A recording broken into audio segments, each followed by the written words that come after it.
Bueno, Que siguen me quedé discutiendo allí. muy cansado con el bloque anterior, ¿no? Bueno, y ahora tenemos otro también, donde vamos a hablar, a partir de lo que hemos escuchado, las cosas nuevas que van surgiendo. Tenemos a Luis Gasulla, que es un colega autor, me quedé todavía impactada por todas las cosas que escuché, autor de El negocio de la impunidad. Tenemos a Alejandro Fargosi y a la legisladora Paula Oliveto. Me gustaría mostrarles un tape de Elisa Carrió en el programa de Majul, porque estábamos hablando sobre la justicia y el bloque anterior terminó con una acusación durísima de Eduardo Valdés contra el presidente de la Corte Suprema de Justicia. Pero antes, nada más y nada menos, pero antes vamos a verla a Lilita Carrió. Ahora no lo paró un juez, porque no hubo juez federal en la Argentina. Señores, jueces federales son una vergüenza para esta nación. Ustedes no están pagados para garantizar impunidad. Porque lo que hoy le falta a la gente es lo que mucha gente le robó y ustedes garantizaron impunidad. Bueno, durísimo. Fargosi. Fargosi. No puedo discrepar con Lilita. El tema de la justicia en Argentina yo creo que es gravísimo. Es en realidad, hoy por hoy que ya pasó el kirchnerismo, porque durante toda la etapa del kirchnerismo criticar a la justicia era ser proactivo al intento del kirchnerismo de dominarla. Bueno, ya se terminó el kirchnerismo, muy bien. Hoy en día, digámoslo claramente, el gran drama argentino es la justicia, porque la justicia genera impunidad, y la impunidad genera corrupción, y la corrupción genera que la plata está en otros lados y no donde debe estar. Paula, pero al mismo tiempo, Fargosi, Paula, Luis, al mismo tiempo necesitamos de esos, son los jueces. Sí, no podemos admitir que los jueces tengan en cuenta el periodo político o la cuestión partidaria. Se les nota mucho para actuar, porque imagínense, si el juez Lijo hubiese actuado en el vaciamiento de YPF, no le hubiésemos tenido que pagar 8.000 millones de dólares a Repsol, a Brufau. Si el juez Ercolini hubiese actuado en esta asociación ilícita, que nosotros entendemos porque hubo un Estado al servicio de algunos empresarios para quedarse con el dinero de la obra pública, ¿cuántos accidentes viales hubiésemos evitado? Por ejemplo, la Ruta 40. ¿Cuántas personas más hubiesen tenido las casas que se certificaron, que se pagaron y que Lázaro Báez no hizo? Eso es lo que nosotros tenemos que entender, porque esta inacción de los jueces tiene consecuencia directa en la calidad de vida de los ciudadanos argentinos. Sí, Luis. por primera vez me parece que la gente se está dando cuenta. Vos citabas mi libro, El negocio de la impunidad. Realmente el kirchnerismo hizo un gran negocio de la impunidad y la preocupación que tenía en aquel momento Cristina era no terminar presa. Yo creo que ahora sí está realmente preocupada de que va a deambular seguido por Comodoro Pi. ¿Crees que ella está preocupada? Problemas. Y yo creo que sí. Primero, porque Lázaro Báez puede prender el ventilador en cualquier momento. O sea, el que creía que en el primer día de estar preso iba a hablar, bueno, es un iluso. Pero, a ver, Lázaro Báez tiene a su hijo comprometido, Cristina ya no tiene nada para ofrecerle. ¿Qué le puede ofrecer si ya no tiene poder? No tiene poder sobre los jueces federales. Y de hecho, se demuestra con Casanela, durante 3 años fue un paso bastante lento y de repente se aceleró. También es cierto, en el medio hubo un video que apareció y fue la presión de la opinión pública de la sociedad. Si no, tampoco hubiese pasado nada. El de la Rosadita. Fargosi, ¿usted cree que el Fuero Federal temía la marcha que se está preparando el 13 de abril contra la impunidad? No sé si la teme. Primero, partamos de una premisa. Porque si teme hay que ir, supongo, ¿no? Sí, pero partamos de una premisa muy importante. Cuando uno habla de la justicia está generalizando y un montón de jueces buenos. Fuero Federal. Esto es importante decirlo porque si no parece que uno fuese un iconoclasta y no es la idea. Y en el Fuero Federal incluso también hay buenos jueces. Ahora, no creo que teman nada porque están acostumbrados al ejercicio del poder de una manera muy rotunda. Y eso es una cuestión que tiene que ver con los defectos de funcionamiento, entre otros, del Consejo de la Magistratura. Pero todo es arreglable. Con esta situación que está pasando en estos días, a mí me genera una ambivalencia que me imagino comparten todos. Y es, uno por un lado dice, recién ahora, es una vergüenza, es un escándalo. Y por otro lado, como dice el viejo refrán, más vale tarde que nunca. La cuestión es tener mucho cuidado con que esto no sean medidas de vacunación. ¿Qué es? Es incurrir en decisiones judiciales que después sean revocadas por sus propios defectos en la Cámara, con lo cual ya no se pueden volver a analizar algunos hechos. Hay que estar muy atento porque hay gente que es muy inteligente, hay gente que tiene mucha plata y como dice un viejo proverbio, nadie resiste un cañonazo de $1.000.000. Esto hay que estar atento. Hay que estar también atentos, coincidiendo, con el delito precedente. Porque si el delito precedente son las facturas apócrifas exclusivamente, estamos hablando de un delito de tipo fiscal, de evasión fiscal, que es mucho menor que si nosotros vamos a la malversación, a la administración fraudulenta, al cohecho, al pago de coimas.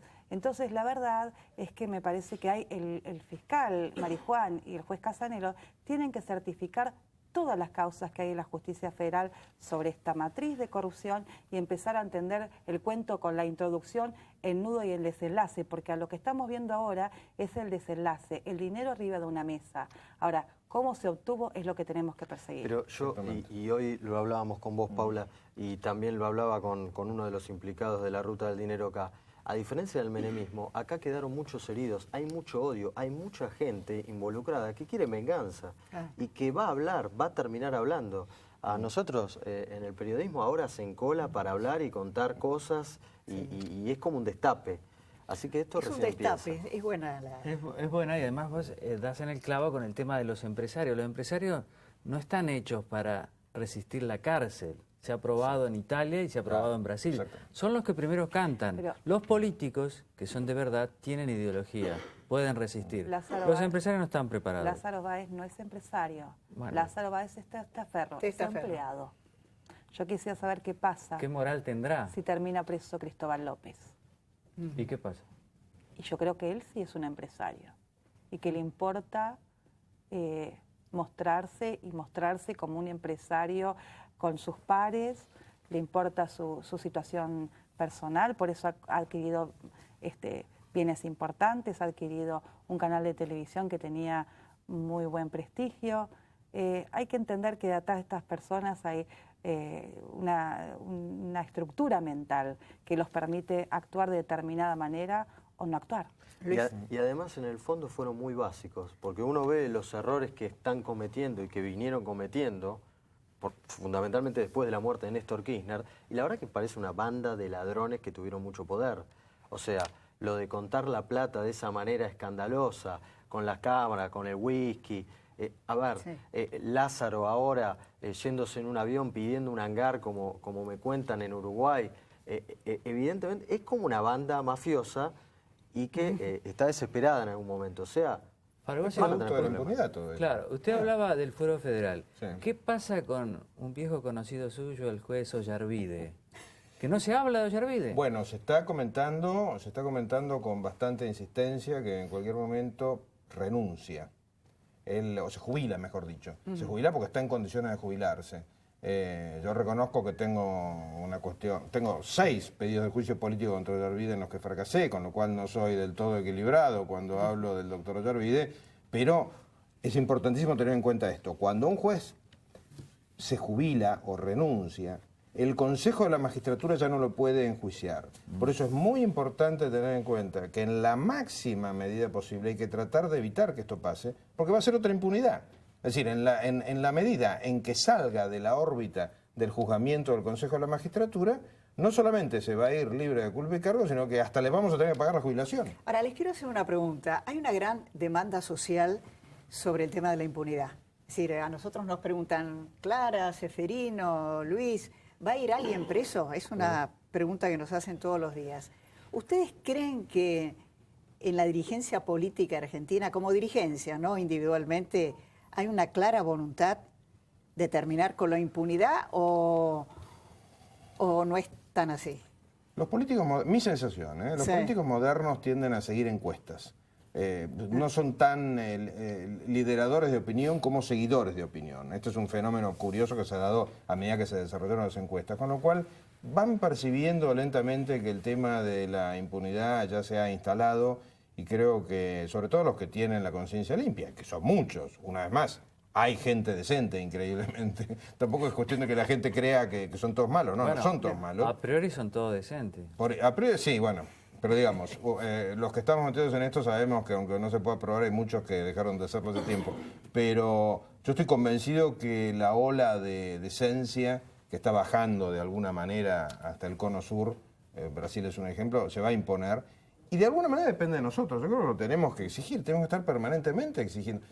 Si no terminamos con la impunidad, acá no invierte nadie. Porque pensemos en lo siguiente, ¿cómo nosotros vamos a tener un país donde no hay nadie preso y hasta en España, con un régimen monárquico, está una princesa, una infanta de Borbón sometida al riesgo de la cárcel? ¿No? Pero me parece que es el gran desafío de Cambiemos. Nosotros hicimos un retroceso cuando se nombró y se permitió nombrar a Ricardo Echegaray al frente de la Auditoría General de la Nación, el organismo máximo de control externo de nuestra Constitución. Bueno, y lo tenés a Julio De Vido, presidente de la Comisión de Energía de Diputados. Y hoy se votó a Forlón, quien era presidente del Banco Nación, cuando se permitió que Lázaro Báez girara millones y millones de pesos. Por eso yo creo que no hay tanto convencimiento. Sin sustento. Pero sí hay presión social. De hecho, la detención de Lázaro Báez fue casi como gritar un gol de la selección para la sociedad que está en medio de tarifazos, en medio de problemas económicos.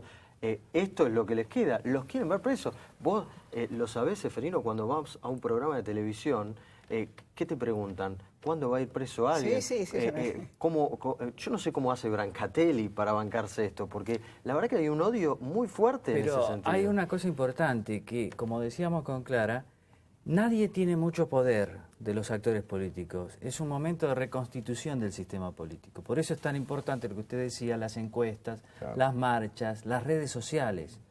Si la gente sabe el poder que tiene, porque enfrente no hay nada consolidado, me parece que esto puede cambiar. Y poco a poco yo creo que se ha ido instalando lo que es una obviedad para los que nos dedicamos a esto, pero por ahí la gente tiene otras preocupaciones antes, y es que todo peso o todo dólar robado es un dólar que no fue a la policía, no fue a la ruta, no fue a la salud. O sea, esa plata es nuestra, no es el Estado como una especie de entelequia. La plata del Estado es la nuestra, y lo que se roba nuestra salud, nuestra seguridad, nuestra educación. El gran desafío de Cambiemos es reconstruir las instituciones.